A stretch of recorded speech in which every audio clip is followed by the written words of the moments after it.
Hello everyone, welcome on my channel.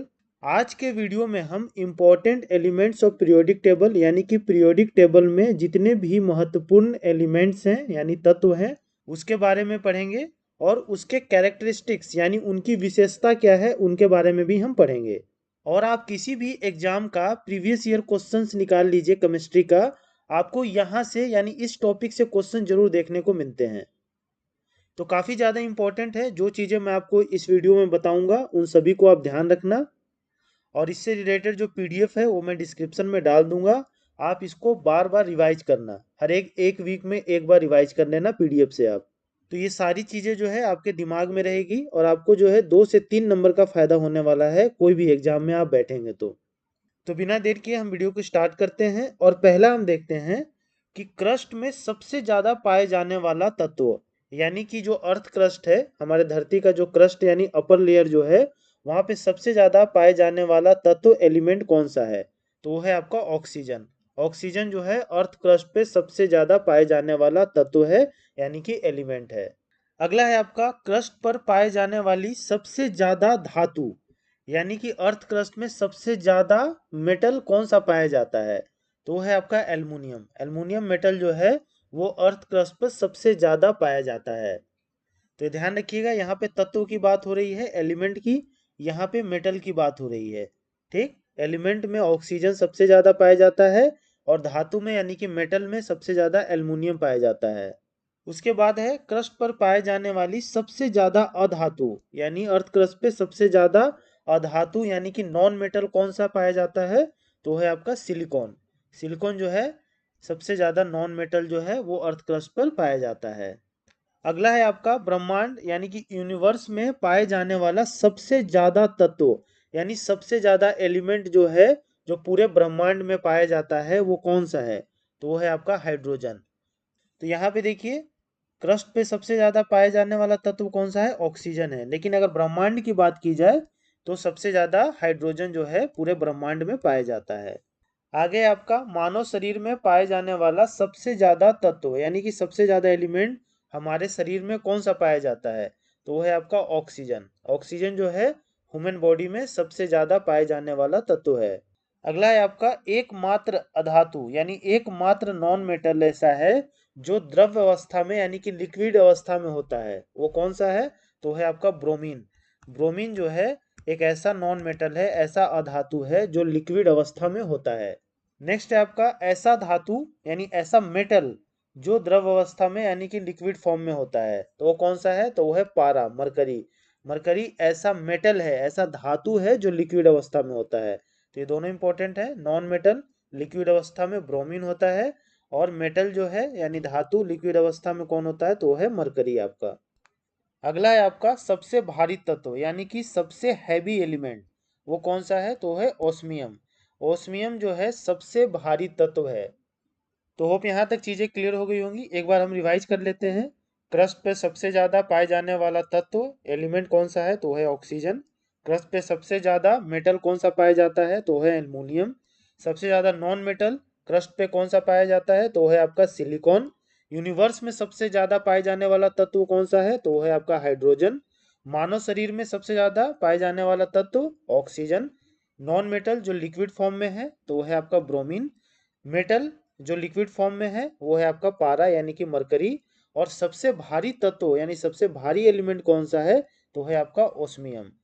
तो hope इतनी चीज़ें जो है आपके दिमाग में बैठ गई होंगी। बस आपको इसको बस रिवाइज करते रहना है, रटने की ज़रूरत नहीं है। 2-4 बार आप रिवाइज कर लेंगे, ये सारी चीज़ें आपके दिमाग में बैठ जाएंगी। अगला है आपका सबसे हल्का तत्व यानी सबसे लाइट एलिमेंट कौन सा है? तो है आपका लिथियम। लिथियम जो है सबसे हल्का तत्व है, और ये क्या है? आपका सॉलिड अवस्था में है, मतलब कि ठोस अवस्था में। और ऐसे जो है सबसे हल्का तत्व गैस अवस्था में अगर देखा जाए तो वो है आपका हाइड्रोजन।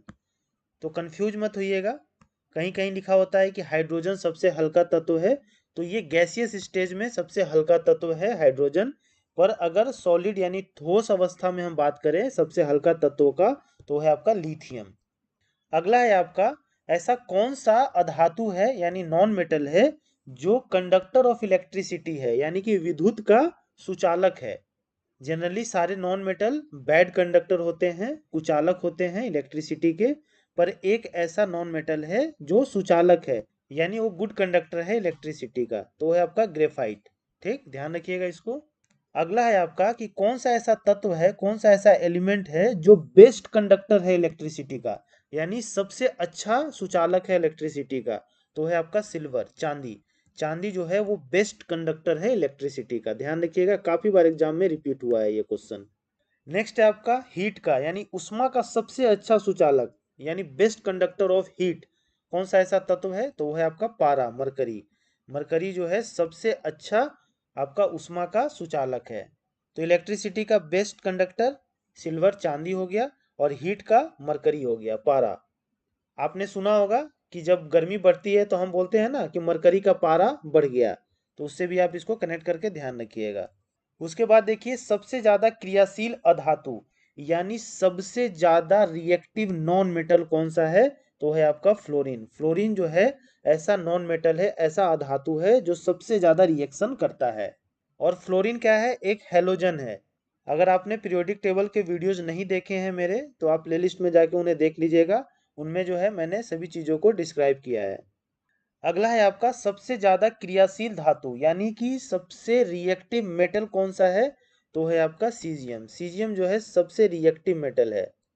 उसके बाद देखिए सबसे ज्यादा आयनन विभव, सबसे ज्यादा आयनन विभव जो है वो किसमें होता है, यानी कि आयोनाइजेशन पोटेंशियल सबसे ज्यादा किसका है, तो है आपका हीलियम का। हीलियम का आयोनाइजेशन पोटेंशियल यानी आयनन विभव सबसे ज्यादा होता है। अब आप पूछेंगे कि आयनन विभव क्या होता है, तो जो इलेक्ट्रॉन होते हैं ना, तो इलेक्ट्रॉन को अगर इनके ऑर्बिट से हटाना है, यानी एटम, मान लीजिए हीलियम का एक एटम है, उससे इलेक्ट्रॉन को अगर हमें हटाना है तो बहुत ज़्यादा एनर्जी की ज़रूरत होती है हीलियम के एटम से इलेक्ट्रॉन को हटाने में। तो इसलिए जो है आयनन विभव, आयोनाइजेशन पोटेंशियल जो है हीलियम का सबसे ज़्यादा होता है। बाकी इसके बारे में जो है हम आगे जो केमिस्ट्री के वीडियो जाएंगे उसमें डिटेल में पढ़ेंगे, बस आपको मैं एक ओवरव्यू दे दे रहा हूँ कि आयोनाइजेशन पोटेंशियल क्या होता है। उसके बाद है आपका सबसे कम आयनन विभव, यानी कि आयोनाइजेशन पोटेंशियल सबसे कम किसका होता है, तो है सीजियम का। ठीक, सीजियम का सबसे कम होता है और हीलियम का सबसे ज़्यादा होता है। और सीजियम अभी आपने पढ़ा कि सबसे ज़्यादा रिएक्टिव मेटल भी ये होता है। आगे बढ़ते हैं हम, अब हम देखते हैं सबसे ज़्यादा इलेक्ट्रॉन बंधुता, यानी कि इलेक्ट्रॉन एफिनिटी, ये किसका होता है, तो क्लोरीन का सबसे ज़्यादा इलेक्ट्रॉन बंधुता होता है, इलेक्ट्रॉन एफिनिटी होता है। और इलेक्ट्रॉन एफिनिटी होता क्या है, तो इलेक्ट्रॉन को अपनी तरफ खींचने की जो पावर होती है ना, उसे ही हम इलेक्ट्रॉन एफिनिटी कहते हैं। तो सबसे ज़्यादा क्लोरीन की इलेक्ट्रॉन एफिनिटी है, यानी इलेक्ट्रॉन को खींचने की, अपनी तरफ खींचने की सबसे ज़्यादा पावर इसमें है, क्लोरीन में। उसके बाद देखिए सबसे प्रबल ऑक्सीकारक, यानी कि स्ट्रॉन्ग ऑक्सीडाइजर कौन होता है सबसे ज्यादा, तो है आपका फ्लोरीन। फ्लोरीन जो है स्ट्रॉन्ग ऑक्सीडाइजर है, यानी कि प्रबल ऑक्सीकारक है। अगला है आपका कि मिट्टी के तेल में, यानी कि केरोसिन ऑयल में रखा जाने वाला तत्व, यानी ऐसा कौन सा एलिमेंट है जिसे हम केरोसिन ऑयल में प्रिजर्व करते हैं, तो है आपका सोडियम। सोडियम को केरोसिन ऑयल में प्रिजर्व किया जाता है क्योंकि सोडियम जो है ऑक्सीजन के साथ बहुत जल्दी रिएक्ट करता है, और अगर हम इसे वाटर में रखेंगे तो पानी में जो है ये ऑक्सीजन के साथ बहुत ही जल्दी रिएक्ट कर जाता है और उसमें आग लगा देता है। तो इसलिए जो है इसे हम किसमें, केरोसिन ऑयल में प्रिजर्व रखते हैं सोडियम को, काफी इंपॉर्टेंट है, बहुत बार एग्जाम में ये रिपीट हुआ है। उसके बाद है आपका पानी में रखा जाने वाला तत्व, ऐसा कौन सा तत्व है, एलिमेंट है जिसे पानी में रखा जाता है, तो है आपका फॉस्फोरस। फॉस्फोरस को हम पानी में प्रिजर्व करते हैं। नेक्स्ट है हड्डी और दांतों का प्रमुख तत्व, यानी हड्डी और दांतों में सबसे प्रमुख एलिमेंट कौन सा पाया जाता है, तो सबको पता है कैल्शियम। कैल्शियम जो है हमारे हड्डियों में और हमारे दांतों में पाए जाने वाला सबसे बड़ा नहीं, सबसे प्रमुख तत्व है। उसके बाद है आपका प्राकृतिक तत्व, यानी कि नेचुरल एलिमेंट्स कितने हैं, तो टोटल जो है 94, यानी 94 जो हैं वो प्राकृतिक तत्व है, नेचुरल एलिमेंट्स हैं। और कृत्रिम तत्व यानी कि मैन मेड एलिमेंट्स की संख्या कितनी है, तो मैन मेड एलिमेंट्स यानी कि कृत्रिम तत्वों की जो संख्या है वो टोटल 24 है। तो इन दोनों को भी ध्यान रखिएगा, क्वेश्चन यहाँ से भी बने हैं एग्जाम में। आगे आपका सबसे ज्यादा वायुमंडल में पाए जाने वाली अक्रिय गैस, यानी हमारे वायुमंडल में सबसे ज्यादा पाए जाने वाली इनर्ट गैस कौन सी है, तो वो है आपका आर्गन। आर्गन जो है सबसे ज़्यादा पाए जाने वाली इनर्ट गैस है। इनर्ट गैस किसे कहते हैं? जो किसी के साथ रिएक्शन नहीं करते हैं, अक्रिय होते हैं। इनके जो आउटर सेल हैं वो फुल होते हैं 8 इलेक्ट्रॉन से, तो ये रिएक्शन नहीं करते हैं। और हमारे वायुमंडल में पाए जाने वाली गैस सबसे ज़्यादा कौन है? तो वो है आपका नाइट्रोजन। वायुमंडल में पाए जाने वाली सबसे ज़्यादा गैस कौन है? तो वो है नाइट्रोजन। सबसे ज़्यादा अगर अक्रिय गैस पूछा जाए तो वो है आर्गन। और पूरे ब्रह्मांड में सबसे ज़्यादा पाए जाने वाली गैस कौन सी है? तो वो है आपका हाइड्रोजन। ठीक, इन तीनों को ध्यान रखिएगा। नाइट्रोजन है आपका वायुमंडल में सबसे ज़्यादा पाई जाने वाली गैस। आर्गन है आपका वायुमंडल में सबसे ज़्यादा पाए जाने वाली अक्रिय गैस। और हाइड्रोजन जो है पूरे ब्रह्मांड में पाए जाने वाली सबसे ज़्यादा गैस। अगला है आपका सबसे ज्यादा आघात वर्धनीय तत्व, यानी सबसे ज्यादा मैलिएबल एलिमेंट कौन सा है? तो है आपका सोना, गोल्ड। गोल्ड को जो है, सोने को हम पतली से पतली सीट में कन्वर्ट कर सकते हैं। और ये जो है आघात वर्धनीय है, यानी जितना भी इस पर आघात करेंगे, जोड़ मारेंगे, ये टूटेगा नहीं, बिखरेगा नहीं। ठीक ना, ये फैलता जाएगा। देसी भाषा में इसको ऐसे ही समझिए। जितना भी हम इस पर आघात करेंगे टूटेगा नहीं, ये फैलता ही जाता है। सोना इसलिए सोना है। ठीक, इसको गर्म कर दीजिए, ठंडे में डाल दीजिए, बर्फ में डाल दीजिए, आघात कर दीजिए, सोना सोना ही रहता है। उसके बाद जो है भूकंप के समय निकलने वाली अक्रिय गैस, यानी जब भूकंप आता है तो उस समय एक अक्रिय गैस, इनर्ट गैस निकलता है। वो कौन सा है? तो वो है रेडॉन। ठीक, रेडॉन गैस जो है भूकंप के समय निकलता है, काफी इंपॉर्टेंट है ये भी। उसके बाद है आपका हीरा, डायमंड किसका उपरूप है? तो डायमंड जो है कार्बन का उपरूप है। ठीक, और लास्ट है आपका किसकी आकृति, यानी किसकी जो शेप है वो फुटबॉल के समान होती है? तो है आपका फुलरिन। फुलरिन की जो आकृति है, शेप है, वो फुटबॉल के समान होती है। और फुलरिन जो है ये भी किसका उपरूप है? तो ये भी कार्बन का ही उपरूप है, ये भी ध्यान रखिएगा।